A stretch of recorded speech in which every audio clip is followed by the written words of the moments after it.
This is the BG Climbers list for the week ending 3/23/2022. This list is put together every week by Michael Alexander. I'll include links in the description below if you want to take a look at the list. Let's get going. We'll start with the sub 10 games real briefly. So the first one is at 20. We had Unmatched Battle of Legends Volume 2. This one's doing really well. Kind of expected as the continuation of the series, so people that didn't like it will be filtered out. 19 is Dice Realm. So this is a dice crafting game that Tom Lehman, I guess, has been working on for a very long time. I'm really interested to try this one out as enjoyed Dice Forge, but I felt like maybe the dice crafting genre could go some other place, and it kind of died out. I feel like Dice Forge was the last dice crafting game that really came out that's done well or decently well. I'm really interested in seeing Dice Realm, how it does. That's number 19. Number 18 is Wonderlands War. So this one's getting delivered to a lot of people around the world. The reviews are very solid. I'm really excited to get my deluxe version of this and give it a try with my gaming group. Going to miss our next game night, but maybe for the one next month. That's number 18, Wonderlands War. Number 17 is Perseverance Castaway Chronicles, episodes 1 and 2. So this is the first two episodes of, I think, 4 in the Castaway Chronicles, which is a dice, dice placement game done by a wide range of designers from, Mind Clash Games. And the reviews are decent. We'll have to see how it continues to do. I mean, it's only a 9 jump, but it may mean that deliveries are happening, or at least the initial deliveries maybe. Let's see here. So there's more. Oh yeah, Nemesis Lockdown. So Nemesis Lockdown continues to do really well. I almost feel like this is doing better than Nemesis, which might be expected, given that all the people that didn't like Nemesis probably wouldn't bother with it. I do think this one has a good chance of ending up in the top 100 as well, which would be 2 Nemesis games. Number 10 is Namiji. This is the spiritual successor to Tokaido. It even says it re-implements Tokaido. Tokaido was an interesting game because it was a kind of a game where you just walked along a path and did things, and it was simple to learn, but it was beautifully implemented. Now, I did get a chance to play this game re-release, if I remember right. Yeah, at I guess a long time ago. Wow, this is some neat stuff for the player mats and everything. If I remember right, I did get a chance to play this. Maybe it wasn't pre-release, but it was at PAX South. They had it in the hot games area. The game itself, like, I felt like I liked Tokaido, but it didn't. I guess this game didn't speak to me as much as Tokaido. Maybe it wasn't as unique initially, or whatever. I felt like, if I remember right, the board here with the fishing spaces and collecting the fish instead of the paintings and the things you had to do just wasn't as, I guess, interesting to me. I don't know how to explain it, but the production here is really good. The artwork is really good. I think if you like Tokaido, you're probably gonna like this game. I was decently positive on Tokaido, and I'd like this game a little bit less. So that is number 10, Namiji. Number 9, which has been on here for quite a number of weeks, is Jabbas Palace, a love letter game, which apparently there's a decent crossover between people that like love letter and people that want Jabba theme love letter. Number 8, Planet Unknown. So I think I remember this on Kickstarter for a while ago. Yeah, develop and colonize your planet with oddly shaped tiles on a rotating tray. That's right. I do remember this one. So let's take a look at. Oh yeah, actually, this one is, I guess, kind of it's a tile placement game with this rotating board, if I recall. Maybe it changed since then. I thought the artwork looked okay. I ended up deciding to not pick it up, if I remember right. Yeah, crowdfunding Kickstarter. I don't remember the exact reason. It could have just been I was at my limits for Kickstarter that year.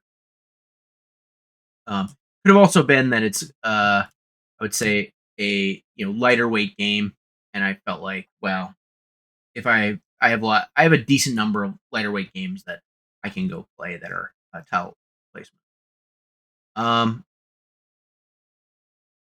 yeah, I mean, it looks like a good number of people are liking the game.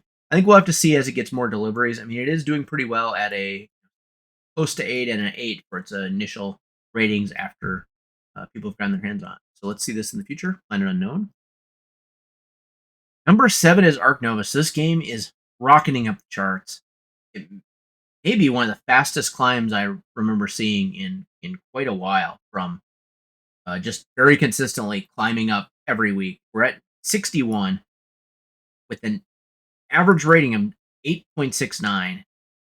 So this is probably not going to end up in the top few, in like maybe the top 5. I think it's trending a little bit low for that. But if it gets enough ratings, this could be a top 10 game. Maybe not in 2022, but maybe in 2023, assuming it continues this 8.6 ish and higher ratings. This is Ark Nova, number 7. Number 6, Longshot Dice game. So I did get a chance to watch the review for Shut Up Sit Down, which I think if you're considering this game, you may want to watch it. For me, it felt like maybe a more maybe like a dice version of Camel Up a little bit, and maybe a little bit more interactive version of it where you're moving, where you have like special powers and stuff. For me, I'm not going to consider getting it just because I have enough roll and rights, and I think the target audience for this is not me. But it does look like an interesting game, and it looks well done for the roll and write genre. So number 6, Longshot the Dice game. Number 5, Return to the Dark Tower. So this is continuing to do really well. Actually, even better than its initial ratings. So I'm interested to see what happens with this. I assume it's never getting a retail release, although a lot of restoration games do. So maybe Return to the Dark Tower will as well. I don't know if it sold enough copies to end up getting in the top 100, but it definitely has potential given these first 400 ratings being above 8.5. This is number 5, Return to the Dark Tower. Number 4, Malia Lands of Legends. This is a game on Kickstarter right now. It's an adventure game, if I remember right. Yeah, adventure, fantasy, miniature game, which is, these have been very common over the last year. I guess, there was the Witcher adventure game. There's been the Lord of the Rings adventure game. There's been I think Destiny's, which is kind of an adventure game, among many others. Throughout adventure games have a long history. The miniatures on this did look pretty appealing. Yeah,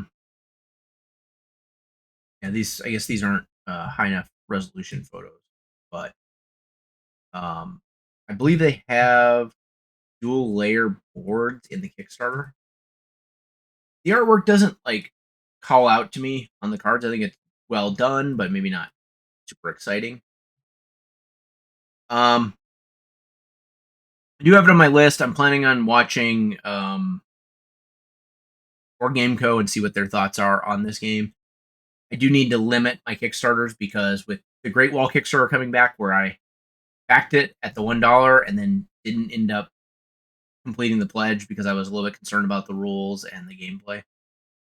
That's coming back, and I definitely need to back it because the gameplay looks really solid and unique, and the miniatures are amazing. So this one may not be on my list this year.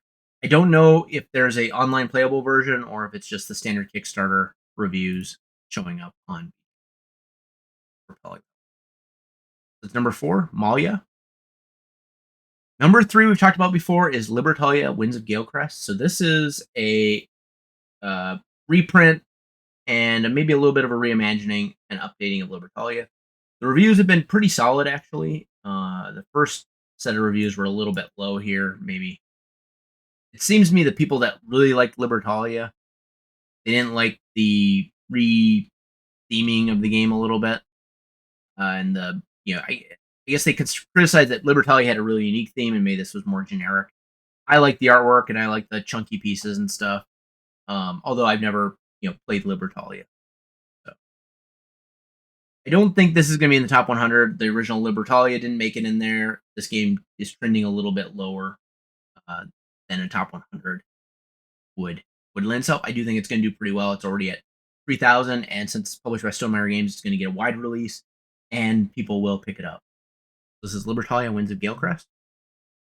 Number 2 is Creature Comforts. So we've looked at this for a number of weeks. This continues to actually surpass my expectations of the game. It's definitely not looking like it's headed to the top 100. At this point, I do think it's doing really well. It's got some good artwork. It's lighter weight for more family-oriented audience, and I think all that stuff is really good. This is number 2, Creature Comforts. Number 1 is Dead Reckoning. So this is a game that I almost backed and decided not to at the last minute. I kind of regret it because a lot of John D. Clare's recent games I have thought were pretty solid, especially Space Base, if I remember. So this is his latest card crafting game, which is, I think, this is kind of the successor to Edge of Darkness. Edge of Darkness came out a few years ago and was a kind of a heavier card crafting game. And then Dead Reckoning is the follow-on with a 4X style card crafting game where you're pirates and you're on the high seas and all this exciting stuff. Possibly one of the reasons I didn't get it was this, these cardboard setups. I'm never a big fan of that in-game with cardboard being set up. I want to take a look at the reviews and the comments. Perfect 10, Saga Box, tentative 9 after playing solo. Based on Kickstarter, great game. So some of these pretty average game, pure trash with a ton of random elements, great art components and game mechanisms. This, I guess they didn't particularly like the game. Side at Sea vibes. So I think the people that are a big fan of maybe his previous games and the card crafting games really liked it. Maybe the more Euro-ish players like myself didn't feel it was Euro enough. Even this finally a Euro power game that doesn't feel too Euro. So possibly that. So I think it's going to do well. I think it's a little bit too early to decide if it's going to end up in the top 100. Edge of Darkness never got to the top 100. But this one, I think, I had a better reception than Edge of Darkness, partially because people love pirates. So that is the BGG Climbers list for the week ending 3/23/2022. If you like this video, please like and please subscribe, and please take a look at our other videos.